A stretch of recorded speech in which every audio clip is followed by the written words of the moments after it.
1971 সালের 14ই ডিসেম্বর, সময় রাত 8টা।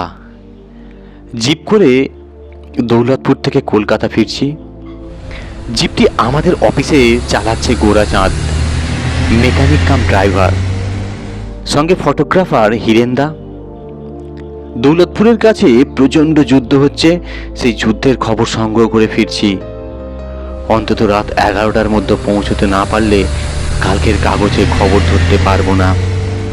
এত পরিশ্রম বৃথা যাবে। আর শুধু কি পরিশ্রম, জীবনকে বাজি রেখে যুদ্ধের মধ্যে যাওয়া। ব্রিগেড হেডকোয়ার্টার ছাড়িয়ে আরও অগ্রগতি ঘাঁটিতে গিয়েছিলাম যুদ্ধের জীবন্ত বর্ণনা দেবে বলে। আমরা সাংবাদিকরা ব্যক্তিগত জীবন খুব ভীরু, কিন্তু একবার কাজে নামলে মৃত্যু ভয় ভুলে যায়। নয়তো আমি যখন নিজেই ভাবতে পারি না এই কয়েক ঘন্টা আগে আমি প্রচণ্ড গোলাবর্ষণের মধ্যে কি করে মাথা ঠিক রেখে যুদ্ধের বর্ণনা নোট করে নিচ্ছিলাম।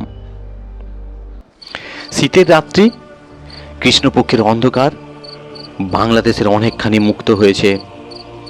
এখন চলছে খুলনা দখলের লড়াই। মুক্ত অঞ্চলে জীবনযাত্রা স্বাভাবিক। যেমন যশোর শহর দেখে কেউ বুঝতেই পারবে না কিছুদিন আগে যুদ্ধ হয়ে গেছে এই শহরে। কিন্তু সন্ধ্যার পরে সব নিঝুম হয়ে যায়। চারিদিকে বিপজ্জনক চড়েরা ঘুরে বেড়াচ্ছে। সকলে তাদের ভয়ে ঘুরে বেড়াচ্ছে, সকলে তাদের ভয়ে তটস্থ। যশোর আর ঝিকার গাছের মাঝখানে জিপ হঠাৎ খারাপ হয়ে গেল। আপনার কাছে টর্চ আছে স্যার? গোরাচাঁদ নেমে জিজ্ঞাসা করলো। টর্চ আনতে ভুলে গেছি, এমনকি সিগারেট খাওয়ার নেশা বলে দেশলাইও রাখি না। হিরেন্দা দেশলাই বার করলেন। মাত্র দুটো কাঠি ফস করে জ্বলে উঠে কনকনে দমকা হয় নিভে গেল। গোরাচাঁদ অন্ধকারের মধ্যেই বনেট খুলে দেখতে লাগলো গলদ কোথায়। না, কিছুই বার করতে পারছে না। আমরা শঙ্কিত হচ্ছি। হিরেন্দা বললেন, তোমার লেখা দেরি হলেও বেরোতে পারে, কিন্তু আমার ছবি আর কালকে বেরোবে না। ব্লকের লোক 10টার পর চলে যায়। হয়তো সারা রাত এই খোলা জিপে কাটাতে হবে। তারপর জায়গাটা কতখানি নিরাপদ কে জানে। খুচখাচ খুন বন্দুকবাজি লেগেই আছে। জীবনের দাম বুলেটের দামের চেয়েও কম এখানে।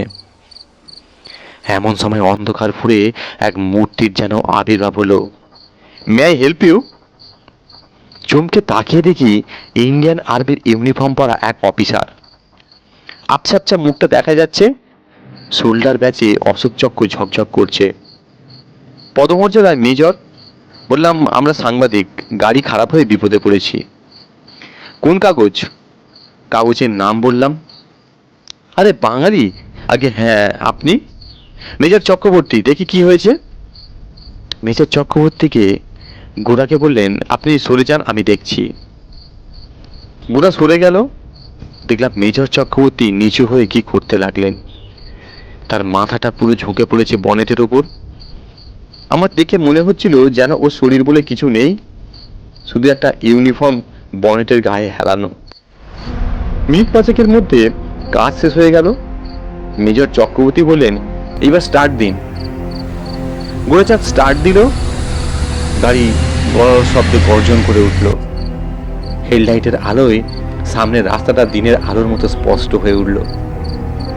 আলো নেভাও, চিৎকার করে উঠলেন মেজর চক্রবর্তী। আমি, হিরেন্দা, গোরাচাঁদ তিনজনেই ওর অস্বাভাবিক কণ্ঠস্বরে হতবাক। আলো নেভালো গোরাচাঁদ। মেজর চক্রবর্তী বললেন, কিছু মনে করবেন না, আলো জ্বালালে শত্রুরা টের পেয়ে যেতে পারে। মেজর চক্রবর্তী বললেন, এখনই কলকাতা যাচ্ছেন? হ্যাঁ। আমার একটা উপকার যদি করেন। আরে বলুন না। আপনার কাছে পেন্সিল আছে, লিখে নিন। গগন বিহার, অ্যাপার্টমেন্ট নম্বর 8, রেসকোর্স প্লেস, কলকাতা। এটা আমার বাড়ি। আমার স্ত্রীকে একটা জিনিস দিয়ে আসতে হবে। কি জিনিস বলুন না। একটা চাবি। তাড়াতাড়ি যুদ্ধে চলে আসি। আমার আলমারির চাবিটা সঙ্গে করে নিয়ে এসেছিলাম। কবে ছাড়া পাবো জানি না, হয়তো নাও ফিরতে পারি। এই চাবিটি ওর খুব দরকার। এটা যদি ওকে দিয়ে দেন। আমি বললাম, এটার এমন বেশি কথা কি, কালই দিয়ে আসবো। এই নিন চাবিটা। আলগোছে একটা চাবি আমার হাতের উপর ফেলে দিলেন মেজর চক্রবর্তী। অদ্ভুত রহস্যময় ভদ্রলোক, কাছে আসছেন না, একটি দূরত্ব রেখে চলেছেন। ওর গলার স্বর যেমন কেমন কাঁপা। ভালো করে ওর মুখটা দেখতে পাচ্ছি না, তবে বোঝা যাচ্ছে তার বয়স খুব বেশি নয়। নাকের নিচের প্রকাণ্ড গোঁপজোড়া দেখতে পাচ্ছি, তবে মাথার টুপিটা কপাল পর্যন্ত নামানো। অলিভ রঙের ইউনিফর্ম পরনে। চাবিটা নিলাম, বাই বাই বলে অদৃশ্য হয়ে গেলেন মেজর চক্রবর্তী। মেজর চক্রবর্তী সম্পর্কে চিন্তা করতে করতে আসছিলাম। অদ্ভুত ভদ্রলোক। দিনের বেলা আলাপ হলে বেশ কিছুক্ষণ গল্প করে নানা খবর করা যেত ওর কাছ থেকে। কলকাতায় ঠিক সময় পৌঁছেছিলাম।